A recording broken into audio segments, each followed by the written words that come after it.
സുഹൃത്തുക്കളെ, വളത്തിൻ്റെ വിലയൊക്കെ അനുദിനം വർദ്ധിച്ചുകൊണ്ടിരിക്കുകയാണ്. ജൈവവളമാണെങ്കിൽ കോഴിക്കാഷ്ടം ഉൾപ്പെടെയുള്ള വളങ്ങൾ കിട്ടാനുള്ള ഭയങ്കര ബുദ്ധിമുട്ട്. ചാണകമൊക്കെ ഒരു ചാക്ക് നമ്മുടെ ഏരിയയിൽ ഇപ്പം 120 രൂപ, ചാണകപ്പൊടിയാണ് 120 രൂപ വരെ അയക്കുകയാണ്. അപ്പോൾ നേന്ത്രവാഴ കർഷകർ നിരവധി പ്രശ്നങ്ങൾ നേരിടുന്നുണ്ട്.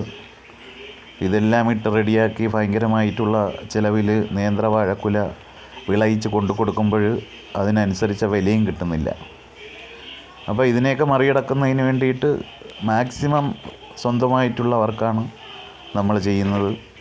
മറ്റാരെയും നമ്മുടെ കൃഷിക്ക് വയ്ക്കുന്നില്ല, സ്വന്തമായിട്ടാണ്. അപ്പോൾ ഇവിടെ പുതിയ തലമുറ നേന്ത്രവാഴ വച്ചതിൻ്റെ വീഡിയോ ആണ് കാണിച്ചേക്കുന്നത്. വാഴ 1.5 മാസത്തോളം ആയി കന്നു വച്ചതിന് ശേഷം 3-4 ഇല വന്നേക്കെയാണ്. അപ്പം വെള്ളക്കെട്ടും എല്ലാം അതിജീവിച്ചാണ്. അപ്പം വെള്ളം കുഴികളിൽ കെട്ടി നിൽക്കാതിരിക്കുന്നതിന് വേണ്ടി ഞാൻ ചെറിയൊരു ഐഡിയ കാണിച്ചിട്ടുണ്ട്. സ്ലോപ്പായിട്ടാണ് കുഴികൾ തയ്യാറാക്കിയത്. അതുകൊണ്ട് തന്നെ വെള്ളം കുഴിയുടെ ഒരു സൈഡിലങ്ങ് നിന്ന് വറ്റിപ്പോവുകയാണ് ഉണ്ടായത്. അതുകൊണ്ട് തന്നെ വാഴകൾ അധികം അഴുകിപ്പോയില്ല. അപ്പം 3-4 ഇല വന്നുകൊണ്ട് തന്നെ മഴ ഇത്തിരി മാറിയിട്ടുണ്ട്. അപ്പോൾ ഒരു വള പ്രയോഗം നടത്തണം. അടിയിൽ രാജ്ഫോസ് അങ്ങനെയുള്ള വളങ്ങൾ, കാലിവളം എല്ലാം കൊടുത്തിട്ടാണ് വാഴക്കന്ന് വെച്ചത്. അപ്പം ചില കുരുന്നിലകൾക്കെല്ലാം തന്നെ നിങ്ങൾ കാണുന്നുണ്ട് കൂമ്പുകൾ വളഞ്ഞു പൊളഞ്ഞു വന്നിട്ടുണ്ട്. അപ്പം കാൽസ്യത്തിൻ്റെ കുറവുണ്ട്. മണ്ണിൽ നന്നായി കുമ്മായം കൊടുത്തിട്ടാണ് വെച്ചത്. എന്നിട്ടും കാൽസ്യത്തിൻ്റെ കുറവ് വാഴയ്ക്ക് കാണിക്കുന്നുണ്ട്. അപ്പോൾ നമ്മൾ ഈ തവണ കൊടുക്കാൻ പോകുന്ന ഫസ്റ്റ് വളം കൊടുക്കാൻ പോകുന്നതെന്ന് പറഞ്ഞാൽ ഇലകളിൽ തളിക്കുന്ന വളമാണ്.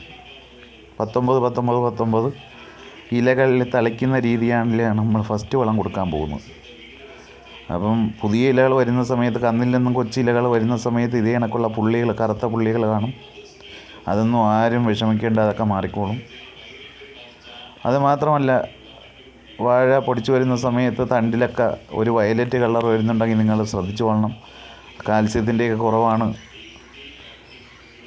വാഴയുടെ ചുവട് നല്ല കനത്തിൽ വന്നിട്ട് മേലോട്ടൊരു ഗോപുരം കണക്കിരിക്കണം. അതാണ് വാഴയുടെ ആ ശക്തിയെ കാണിക്കുന്നത്. ഇതൊരു സുന്ദരി വാഴയാണ്. അപ്പോൾ ഇതിൻ്റെ ചുവട്ടിലൊക്കെ കാടുകളൊക്കെ നമുക്കൊന്ന് വൃത്തിയാക്കി കൊടുക്കാം. അപ്പം ഇലകളിൽ വളം കൊടുക്കുന്നതിന് മുമ്പ് ചുവട് നല്ല വൃത്തിയാക്കി കൊടുക്കണം. എന്നാൽ മാത്രമേ ഇലകളിൽ വളം കൊടുത്തുകൊണ്ട് ഉപയോഗം ഉണ്ടാകൂ. സുന്ദരി വാഴ നമ്മൾ നേന്ത്രവാഴയുടെ ഇടയ്ക്കാണ് നട്ടേക്കുന്നത്. റോബസ്റ്റയും നട്ടിട്ടുണ്ട്, പൂവൻ വാഴകളും നട്ടിട്ടുണ്ട്. അപ്പോൾ ഒരു പ്രതിരോധമൊക്കെ കിട്ടി വളരുന്നതിന് വേണ്ടിയിട്ടാണ് ഇങ്ങനെ മിക്സാക്കി നട്ടേക്കുന്നത്. ഇതൊരു സുന്ദരി വാഴയാണ്. അപ്പോൾ അതിൻ്റെ ചുവടെല്ലാം നമ്മൾ നന്നായിട്ട് വൃത്തിയാക്കിയിട്ടുണ്ട്. കറിവേപ്പ് തോട്ടം കണക്ക് വളർന്നേക്കെയാണ്.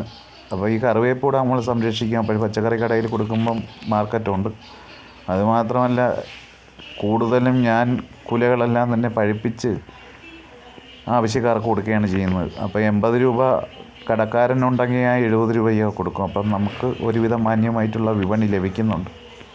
സാധാരണ നമ്മൾ കടയിലൊക്കെ കുല കൊടുക്കുകയാണെങ്കിൽ ഇപ്പോഴും 50-55 രൂപയൊക്കെയാണ് കിട്ടുന്നത്. കടക്കാരതിന് 80 രൂപയ്ക്ക് കൊടുക്കും. അപ്പം ഇന്നുള്ള പണിയെന്ന് പറയുന്നത് ഫുള്ള് വാഴകളുടെ എല്ലാം ചുവട് വൃത്തിയാക്കമായിരുന്നു. ചുവട് നന്നായിട്ട് വൃത്തിയാക്കിയതിന് ശേഷം മാത്രമേ നമ്മൾ ഈ 19 വളം കൊടുക്കാവൂ. അപ്പം മാർക്കറ്റിൽ നിന്ന് ഞാൻ ഇങ്ങനെ ഒരു വെള്ളത്തിൽ അലിയുന്ന 19 ഒരു വളം വാങ്ങിയിട്ടുണ്ട്. നല്ല കളറൊക്കെ ഉണ്ട്, കണ്ടില്ലേ? അപ്പോൾ 19 മേടിക്കുമ്പോൾ നമ്മൾ ശ്രദ്ധിക്കേണ്ട കാര്യം എന്ന് പറഞ്ഞാൽ വെള്ളത്തിൽ അലിയുന്ന ഈ ടൈപ്പ് മേടിക്കണം. അല്ലാതെ 19 ചുവട്ടിലിടുന്ന വളം നമുക്കൊരിക്കലും വെള്ളത്തിൽ അലിയിച്ച് വാഴയുടെ ഇലകളിൽ അടിക്കാൻ പറ്റില്ല. അങ്ങനെ അടിച്ചാൽ വാഴയ്ക്ക് അതൊരിക്കലും വലിച്ചെടുക്കാനും പറ്റില്ല. അപ്പോൾ 1 ലിറ്റർ വെള്ളത്തിൽ ഒരു 5 ഗ്രാം അല്ലെങ്കിൽ 6 ഗ്രാം 8 ഗ്രാം, ഇതിപ്പോൾ 1 ലിറ്ററിൽ കൂടുതലുണ്ട്. അതുകൊണ്ടാണ് ഞാനൊരു 8 ഗ്രാമോളം പൊടി എടുത്തേക്കെയാണ്. എന്നിട്ടൊന്ന് കലക്കിയതിന് ശേഷം നല്ല പച്ചവെള്ളം ഒഴിച്ചൊന്ന് കലക്കിയതിന് ശേഷം വെള്ളത്തിൽ പെട്ടെന്ന് തന്നെ അലിഞ്ഞോളും. വാഴയുടെ ഇലകളിലൊന്ന് തളിച്ചു കൊടുക്കാൻ പോവുകയാണ്. അപ്പോൾ ഒരു 5 ഗ്രാം അല്ലെങ്കിൽ 6 ഗ്രാം ഉണ്ടെങ്കിൽ നമുക്കൊരു 10-50 വാഴയ്ക്ക് മുകളിൽ തളിക്കാൻ പറ്റും. തളിക്കുന്ന സമയത്ത് ഇലകളുടെ മുകളിലും ഇലയുടെ ചുവട്ടിലും അടിയിലും ഭാഗത്തുമെല്ലാം നമ്മൾ കൊള്ളുന്ന തരത്തിലാണ് തളിക്കേണ്ടത്. ചില ആൾക്കാർ പശയൊക്കെ ഉപയോഗിച്ച് തളിക്കാറുണ്ട്. ഞാൻ ഇവിടെ പശയൊന്നും ചേർത്തിട്ടില്ല. കണ്ടില്ലേ, ഇത്രത്തോളം ശക്തിക്ക് വേണ്ട കുറച്ചുകൂടെ ഒരു സ്പ്രേ രൂപത്തിലാക്കി വാഴയുടെ എല്ലാ ഭാഗങ്ങളിലും തളിക്കുന്ന രീതിയിൽ കൊടുത്താൽ മതി. 19-19-19 ഫോസ്ഫറസ്, നൈട്രജൻ, പൊട്ടാഷ് എല്ലാം ഉണ്ട്. അപ്പം വാഴയ്ക്ക് യഥേഷ്ടം കിട്ടിക്കോളും. ചുവട്ടിലിടുന്നതിനേക്കാൾ ഏറ്റവും നല്ലൊരു മെത്തേഡാണ്. അപ്പം വീഡിയോ ഇഷ്ടപ്പെട്ടിട്ടുണ്ടെങ്കിൽ ചാനലൊക്കെ ഒന്ന് സബ്സ്ക്രൈബ് ചെയ്ത് നമ്മളെ ഒന്ന് സപ്പോർട്ട് ചെയ്യണം.